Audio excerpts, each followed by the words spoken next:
ओम नमो भगवते वासुदेवाय. राजा रघुगणाला जडभरत सांगतायत की व्यावहारिक संबंधांच्या मुळे सुद्धा एकमेकांमध्ये काही वेळेला द्वेषभाव वाढत जातो. तरी सुद्धा कुठेतरी व्यापारी वृत्ती असते. आपला नफा कसा होईल, आपल्याला फायदा कसा होईल, लाभ कसा होईल, ह्या आशेनं माणसं आपसामध्ये विवाहादी संबंध निर्माण करतात. आजकाल सुद्धा आपल्याला बघायला मिळेल काही राजकीय स्वार्थापोटी दोन घरं एकत्र येतात किंवा परस्परांमधलं वैर साधण्यासाठी किंवा दुसऱ्याचं नुकसान करण्यासाठी सुद्धा विवाह संबंध जोडवले जातात. जंगलामध्ये प्राणी उगीच्या वेळी दुसऱ्यावर प्रेम करत नाही. प्राण्यांमध्ये सुद्धा काही ना काही त्यांचा स्वार्थ असतो, म्हणून ते दुसऱ्यावर प्रेम करतात.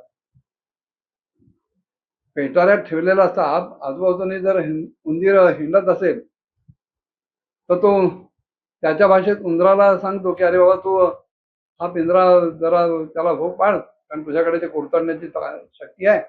मी त्याच्या बाहेर आलो की मग तुला वाचवीन, असं म्हणतो साप. तो उंदीर भोळा त्या सापावर विश्वास ठेवतो, पेटारा कुरतडतो, त्याला बाहेर येण्याचा मार्ग दाखवतो आणि तो साप शेवटी त्या उंदरालाच गिळून टाकतो. हे जसं व्हावं तसं अरण्यात अनेक ठिकाणी होतं आणि माणसांच्या जंगलात सुद्धा अनेक प्रकारे हे आपल्याला बघायला मिळतात. काही वेळेला दारिद्र्यामुळे असलेलं धन चोरीला गेल्यामुळं किंवा भोगांमध्ये नष्ट झाल्यामुळं अनेक संकट भुगता भुगता माणसं मरणप्राय यातना भोगतात. आपले साथीदार, सगळे सवंगडी हे जीवनाच्या ओघामध्ये मरून जातात, पण तरी सुद्धा त्यांना तसंच तिथेच सोडून बाकीची माणसं आपला पुढचा मार्ग आक्रमत असतात. आणि अशांपैकी कोणीही प्राणी धडपणे सुखरूपपणे या जंगलातून बाहेर पडत नाही. संसारातही असंच आहे. माणसं एकमेकांचा जीव घेण्याइतका द्वेष करतात, त्यांच्याशी वैर करतात. अगदी प्रेमाने सुद्धा असलेले माणसं आपला साथीदार, जोडीदार साथ सोडून गेला तर त्याला तसंच टाकतात आणि आपला पुढचा मार्ग आक्रमतात.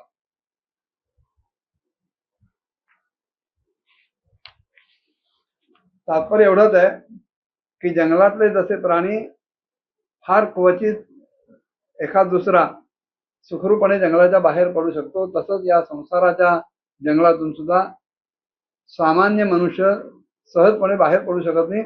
एखादाच कोणीतरी धैर्यशील, वीरवृत्तीचा, विवेकी मनुष्य सुखरूपपणे या मनुष्याच्या जंगलातून बाहेर पडू शकतो आणि परमानंदमय अशा योगाचा तो आश्रय करतो. जिथे अनेक मोठमोठाल्या दिग्पालांना, दिग्गजांना ज्यांनी कोणी जिंकलेलं असतं, अशी धीरवीर माणसं सुद्धा या पृथ्वीवर, ही पृथ्वी माझी आहे, ही जमीन माझी आहे, हे घर माझं आहे, अशा प्रकारचा अभिमान करून आपसांमध्ये प्रचंड मोठं असं वैर साधतात.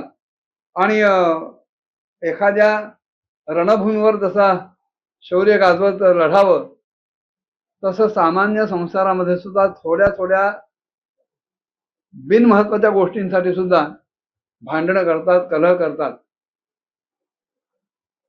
तेव्हा अशा लोकांना सुद्धा भगवान विष्णूंचं ते अविनाशी पद कधी मिळत नाही की जे निर्वैर असलेल्या शांतचित्त समाधानी परमहंसांना मिळू शकतं.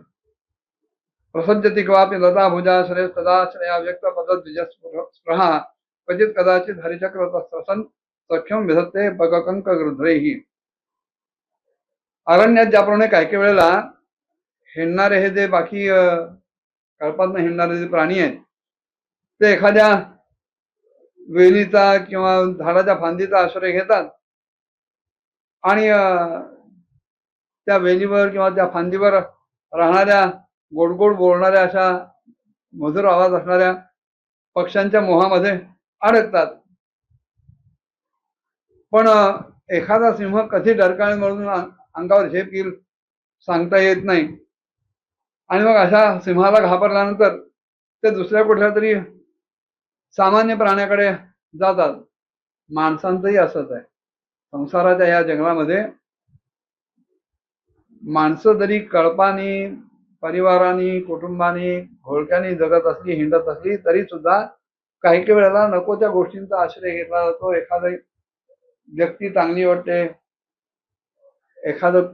एखादा परिवार चांगला वाटतो आणि त्या परिवाराच्या आश्रयाला जावं, तर त्यांचं ज्यांच्याशी वैर आहे अशी माणसं तुमच्यावर घाला घालतात. मग दुसऱ्या कुठल्या तरी सामान्य व्यक्तीचा आश्रय करायला जावं, तर ती माणसं गिधाडासारखीच आपल्यावर तुटून पडतात. असे अनुभव सामान्य जीवनात माणसाला येतात. ते तिथे जडभरत सांगतायत. कधी हंसांच्या पंक्तीमध्ये जाऊन बसावं, जरा चांगले दिसतात म्हणून, तर त्या हंसांना आपलंच आचरण आवडत नाही आणि ते आपल्याला दूर करतात. म्हणून मग वानरांकडे जावं. हे जसं आहे तसं माणसं लांबून चांगल्या सज्जन वाटणाऱ्या माणसांच्या आश्रयाकडे जातात आणि त्या खरोखर सज्जन असलेल्या माणसांना आपला आचार न रुचल्यामुळं ते आपल्यापासून अंतर ठेवतात आणि मग दुसऱ्या कुठल्या तरी आश्रयाला माणसं जातात आणि जे केवळ विषय सुखामध्येच रममाण झालेले आहेत अशा त्या कळपात जाऊन इंद्रियांना विषय सुखांनी तृप्ती मिळवण्याचा प्रयत्न करतात आणि असं एकमेकांना सुख देता घेता आपलं आयुष्य कधी संपतंय ह्याचं भानही ह्या लोकांना राहत नाही. जसे जंगलातले प्राणी कुठल्या तरी आकर्षणानं कुठेतरी अडकतात आणि आपला जीव गमावून बसतात, तसं माणसं सुद्धा फसतात आणि आपलं अनहित करून घेतात. ह्या सगळ्यामध्ये आयुष्य कसं आणि किती फुकट जात आहे ह्याचं भान राहत नाही. काही वेळेला बायका, मुलं यांच्या स्नेहपाशामध्ये, यांच्या आसक्तीमध्ये माणसं इतकी बांधली जातात की दुर्व्यवहाराला सुद्धा ती प्रवृत्त होतात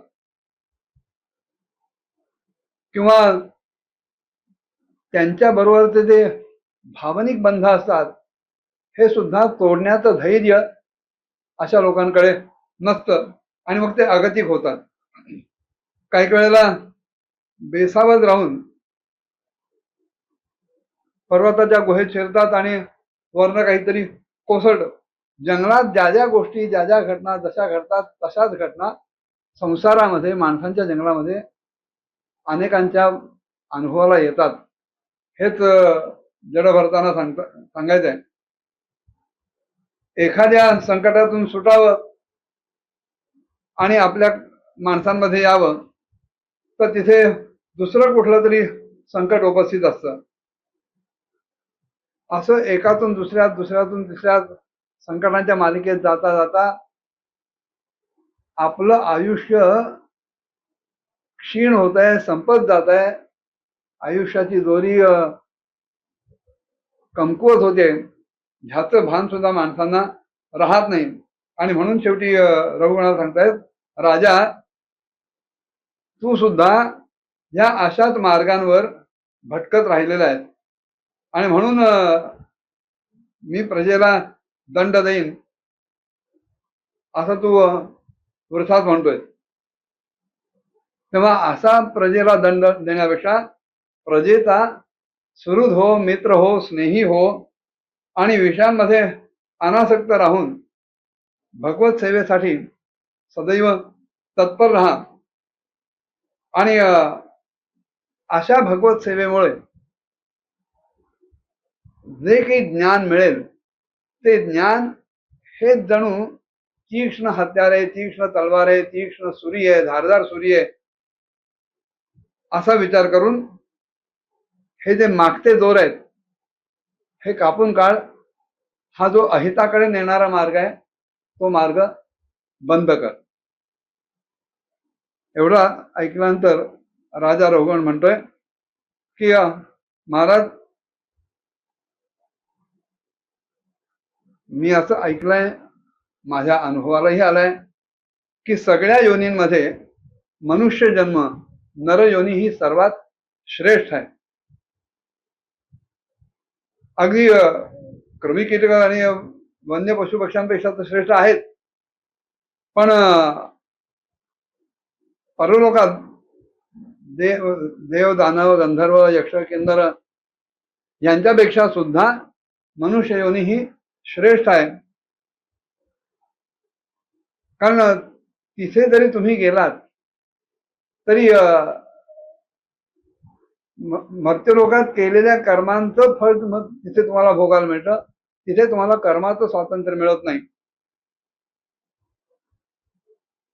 आणि मर्त्यलोकामध्ये, पृथ्वी लोकामध्ये भगवान ऋषिकेशांच्या पवित्र यशानं शुद्ध अंतःकरण झालेलं ज्यांचं आहे अशा महात्म्यांचा अधिकाधिक समागम सुद्धा परलोकात मिळत नाही. कृमी कीटकांना तर मिळणं अशक्यच असतं, पण वरचे जे लोक आहेत जे चांगले मानले गेलेत तिथे सुद्धा अशा संत महात्म्यांचा सहवास, त्यांचा समागम मिळत नाही. माझं भाग्य आहे की जेमतेम 2 घडीचा आपला सत्संग मला मिळाला आणि कुतर्कमूलक असा जो माझ्या ठिकाणचा अज्ञानाचा भाग आहे तो पूर्णतः नाहीसा झाला. आपल्या चरणकमलांच्या रजांचं सेवन केल्यामुळं माझ्या ठिकाणचे सगळे पाप ताप हे नाहीसे झाले. आणि ज्यांनी खरोखर महानुभावांची सेवा केलेली आहे त्या लोकांना भगवंताची विशुद्ध भक्ती मिळणं ही काही कठीण गोष्ट नाही.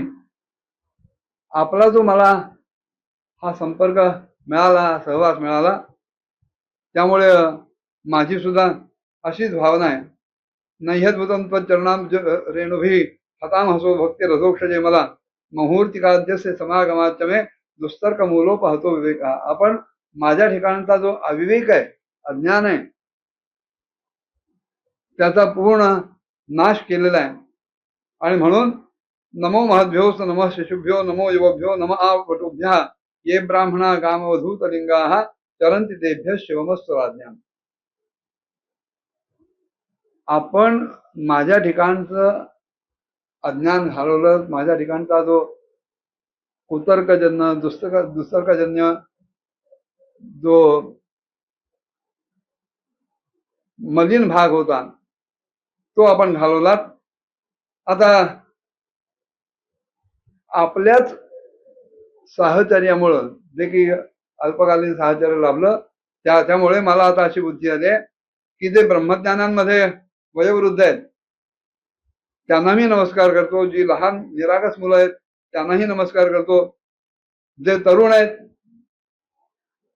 त्यांनाही नमस्कार करतो, जी क्रीडारत बालक आहेत, खेळणारी मुलं आहेत, लहान मुलं आहेत त्यांनाही नमस्कार करतो. आणि